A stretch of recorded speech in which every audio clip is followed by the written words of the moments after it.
السلام علیکم everyone, welcome to my channel psychology facts by Lara. So students, آج کی ویڈیو میں ہم نیکسٹ پیپر ڈسکس کرنے جا رہے ہیں جو کہ ہے Urdu medium solved psychology paper of F A part 1 2017۔ سو اس ویڈیو میں ہم 2017 کا F A part 1 psychology paper discuss کرنے جا رہے ہیں۔ سو چلتے ہیں ایم سی کیوز کی طرف۔ سب سے پہلا ایم سی کیو ہے لفظ سائیکالوجی دو ڈیش الفاظ یعنی سائیکی اور لوگوس کا مجموعہ ہے۔ اس کا صحیح جواب ہے یونانی۔ سائیکی اور لوگوس بیسیکلی یونانی الفاظ ہیں جس سے سائیکالوجی کا لفظ جو ہے وہ بنا ہے۔ نمبر 2 پہ ہے جدید نفسیات کا نفس مضمون کیا ہے؟ ماڈرن سائیکالوجی کا جو مین کانسیپٹ ہے یا مین ڈیفینیشن وہ یہی ہے کہ وہ فوکس کرتے ہیں کردار اور ذہنی اعمال پہ، یعنی بیہیویئر کو اسیس کرتے ہیں اور مینٹل پروسیسز کو اسیس کرتے ہیں۔ نمبر 3 پہ ہے درجہ ذیل میں سے کون سا پہلو ذہنی کیفیت یا عمل سے متعلق نہیں ہے؟ اس کا صحیح جواب ہے لاشعور۔ اگر ہم وقوف، طلب اور تاثر کی بات کریں تو یہ ذہنی پہلو یا ذہنی کیفیت کو جانچنے میں مدد کرتے ہیں، لیکن لاشعور جو ہے وہ اس کا حصہ نہیں ہے۔ نمبر 4 پہ ہے نفسیات کا پہلا اور آخری مقصد کیا ہے؟ سب سے پہلا مقصد ہے نفسیات کا کردار کو بیان کرنا اور آخری مقصد ہے کردار کو کنٹرول کرنا۔ صحیح جواب ہے دال، یعنی کہ کردار کو بیان کرنا اور اس کو کنٹرول کرنا۔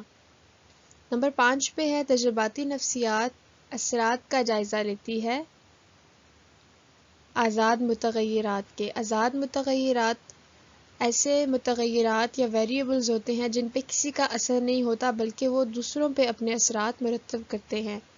تجرباتی نفسیات یا ایکسپیریمنٹل سائیکالوجی فوکس کرتی ہے انڈیپینڈنٹ ویریبلز کے افیکٹس پر، یعنی کہ ان کے اثرات پر کہ تابع متغیرات پہ ان کے کیا اثرات نمایاں ہو رہے ہیں۔ نمبر 6 پہ ہے وائٹ کالر مجرم کون ہوتے ہیں؟ اس کا صحیح جواب ہے جیم، جو جرائم کا کوئی نشان نہیں چھوڑتے۔ نمبر 7 پہ ہے جب ماہرین نفسیات لوگوں کے حال سے یعنی ان کی پریزنٹ سچویشن سے ان کے ماضی کو جانچنے کی کوشش کرتے ہیں تو وہ استعمال کر رہے ہوتے ہیں روزنامچے کا طریقہ یعنی ڈے بک میتھڈ۔ نمبر 7 پہ ہے جب تحقیق کنندہ سمجھتا ہے کہ متعلقہ فرد ہی اپنے ذہنی اعمال، ذہنی کیفیات کو بہتر انداز میں جان اور دوسروں تک پہنچا سکتا ہے تو وہ حمایت کر رہا ہوتا ہے مشاہدہ باطن کی، جو کہ ٹچنر نے انٹروڈیوس کرایا تھا، جسے انگلش میں کہتے ہیں انٹروسپیکشن۔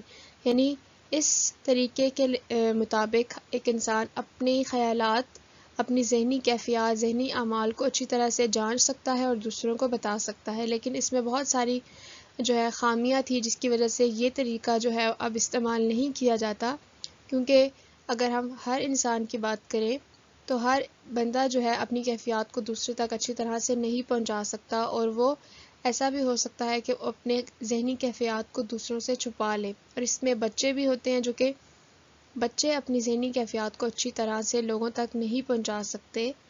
اس لحاظ سے یہ طریقہ جو ہے وہ کارآمد ثابت نہیں ہوا تھا، اور سائنسی اعتبار سے بھی اس کی جو بیسس تھی وہ بہت زیادہ کم تھی، تو اس طریقے کو استعمال کرنا ختم کر دیا گیا۔ نمبر 9 پہ ہے نظام عصبی کا بنیادی یونٹ کہلاتا ہے عصبانیہ۔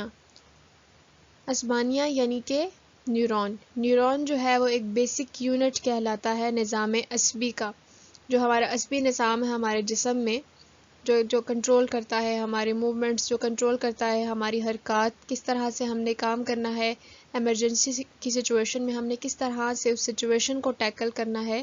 یہ سارا کا سارا کام جو ہے عصبانیہ کے ذریعے ہی ہوتا ہے، جو کہ ہمارے جو حسات ہیں ان کے پیغامات دماغ تک لے کے جاتا ہے اور اس سے جو ہے وہ مختلف اعضاء تک لے کے جاتا ہے۔ ہم کہہ سکتے ہیں کہ عصبانیہ نظام عصبی کا بنیادی یونٹ کہلاتا ہے۔ نمبر 10 پہ ہے ڈیش بھوک، پیاس اور جنسی کردار کو کنٹرول کرتا ہے۔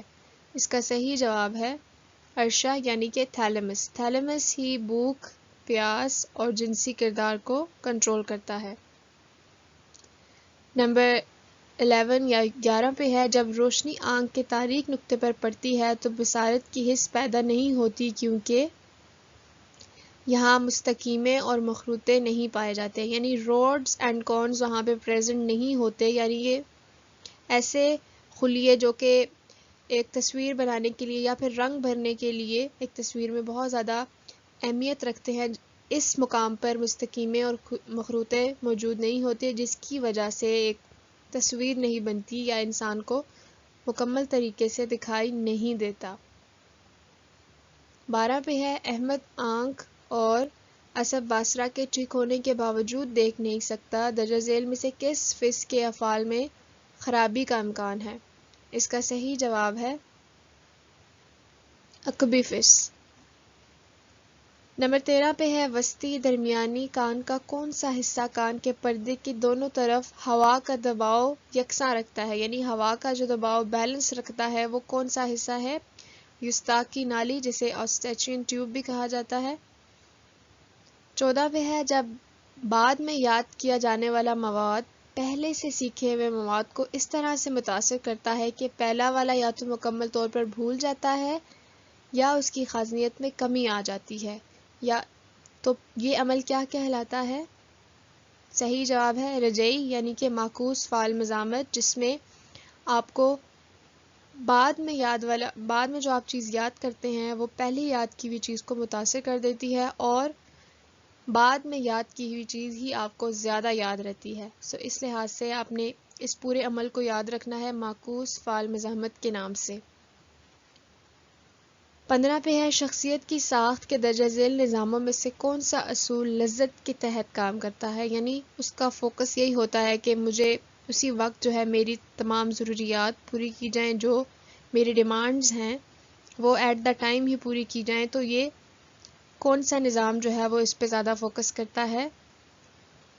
اس کا صحیح جواب ہے لازات۔ شخصیت کی ساخت جو ہے فرائڈ نے ایکسپلین کی تھی کہ 3 جو ہیں وہ اہم رول پلے کر رہے ہوتے ہیں، جس میں انا ہے، لازات ہے اور فوکل انا ہے، ٹھیک ہے، اور اس میں جو لذت پہ کام کرتا ہے، یعنی جس کو اسی وقت ہی اس کی ساری ضروریات پوری چاہیے ہوتی ہے، وہ لازات ہوتی ہے، کیونکہ وہ کسی بھی سچویشن کو نہیں دیکھتی، اور یہ زیادہ تر بچوں میں موجود ہوتی ہے کہ وہ ہر چیز کی ڈیمانڈ جو ہے کرتے ہیں اور چاہتے ہیں کہ ایٹ دا ٹائم ہی ان کی ساری ڈیمانڈز پوری کی جائیں۔ 16 پہ ہے ایک نوجوان جو زیادہ وقت انگوٹھا چوستا رہتا ہے، اس کا انجماد ہو سکتا ہے دہنی منزل پر، یعنی کہ وہ دہنی منزل پر ہی رک گیا ہے، جس کی وجہ سے وہ جوان ہونے کے باوجود بھی کچھ بچپن کی عادات جو ہے اپنے اندر رکھتا ہے۔ اس لحاظ سے ہم اس کو فرائڈ کی سٹیجز کے ذریعے یاد کر سکتے ہیں کہ وہ دہنی منزل پر ہی رک چکا ہے۔ نمبر 17 پہ ہے آرمی الفا ڈیش ہے، یہ ایک گروہی آزمائش ہے۔ نمبر 18 پہ ہے مسئلے کے متعلق تمام آپشنز اور خیالات کا اظہار کہلاتا ہے خیالات کی یورش یعنی تلاطم۔ نمبر 19 پہ ہے ویسٹ سے بنتا ہے ویسلر کے بالغوں کی ذہانتی آزمائش، جسے انگلش میں کہا جاتا ہے Wechsler adult intelligence scale, W for Wechsler, A for adult, I for intelligence and S for scale, یعنی ویسلر کے بالغوں کی ذہانتی آزمائش۔ آخری ہے ذہانت کا 2 عنصری نظریہ متعارف کیا ہے اسپیئر مین نے، جس کو اسپیئر مین 2 فیکٹر ماڈل بھی کہا جاتا ہے، یعنی کہ اسپیئر مین کا 2 عنصری نظریہ۔ Thank you so much for watching this video, اور چینل کو سبسکرائب کرنا مت بھولیے گا۔ Thank you.